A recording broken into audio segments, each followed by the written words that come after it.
Welcome to the News Hour. Americans across the East Coast are preparing for one of the hottest Independence Days in recorded history.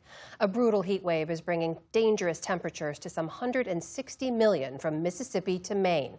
Record-breaking triple-digit temperatures have disrupted travel, strained the energy grid, and forced some communities to change or cancel planned celebrations.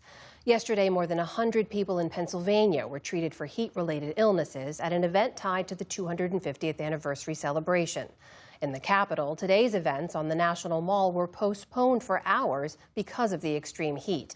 And in New York City, where the heat index was expected to reach 110 degrees today, Mayor Zohran Mamdani urged residents to take precautions.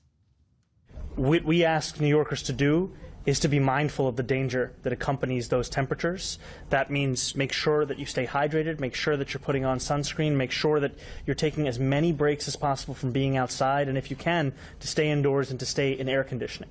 Meanwhile, health authorities in Europe have now linked thousands of excess deaths to record heat.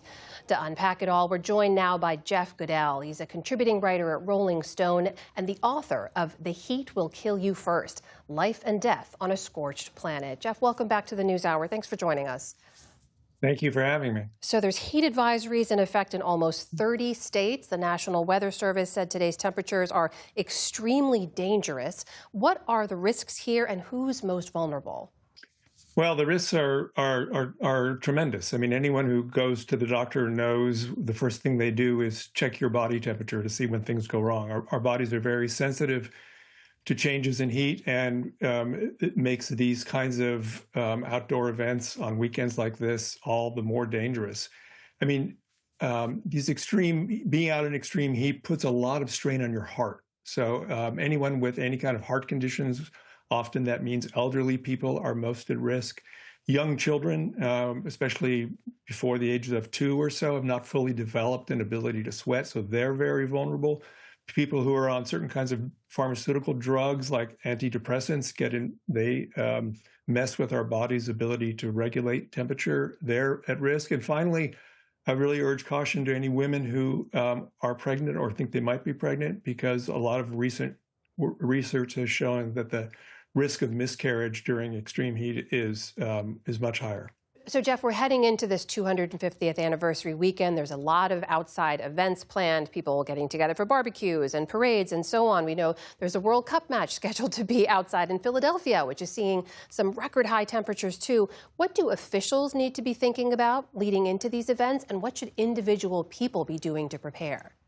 Well, officials need to be, covering the basics, which is access to water, access to shade, access to cooling centers, even better than shade, places, tents that are air-conditioned places where people can get out of the heat. And also, importantly, having medical personnel around who understand the risks of heat, because that is, you would be surprised at how many of them really don't. So that's really important. And personally, what's important is drinking water. And I want to clarify that drinking water is important not because the act of drinking water cools you off, but because if you're dehydrated, you can't sweat, and sweating is how our body cools you off. So what's important is to keep hydrated so that you can continue to sweat.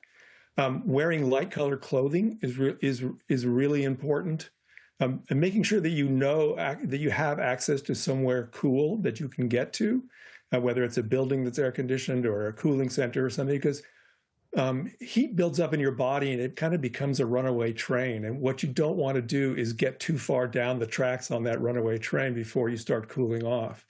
And last thing I want to say, and if I can correct Mayor Mamdani in your intro, sunscreen is important to wear outdoors. It protects us from UV rays, but it doesn't do anything to protect you from heat. I want to ask a big picture question here, which is, we know what the data shows us about climate change and the increasing threats and the warming of the planet and them leading to more frequent, more intense heat waves. But let's be specific about that so people really understand what is driving that warming. What is driving that climate change? What should we understand? Well, it's very clear. Science have understood what's driving this warming for, a half a century, and that is, increasing levels of CO2 in the atmosphere, primarily from the burning of fossil fuels. There was a study that came out yesterday from a very highly respected scientific group in the UK that basically said that these kinds of extreme temperatures that we're seeing right now would be virtually impossible without the higher levels of CO2 in the atmosphere. So what we're seeing is a manifestation of climate change. What we're doing is living in the future that climate scientists have been warning us about for 50 years. Jeff Goodell, contributing writer from Rolling Stone, joining us tonight. Jeff, thank you so much. Good to speak with you. Thank you for having me.